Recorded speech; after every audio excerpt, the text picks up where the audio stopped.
Hello there, thanks for logging on to WXYZ.com on this wet, soggy Tuesday. We are tracking an area of low pressure that continues to approach our state, and it will be responsible for all this rain. We also have a warm front attached to it, and our temperatures will soar into the low and middle 50s this afternoon. So we're talking moderate to heavy rain, accumulations totaling between half an inch to an inch and a half in some spots.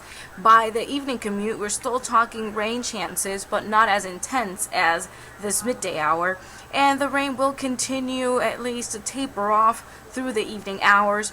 But across the thumb, that's where we could see rain switching over to snow, as on the backside of this area of low pressure, temperatures are dropping quickly.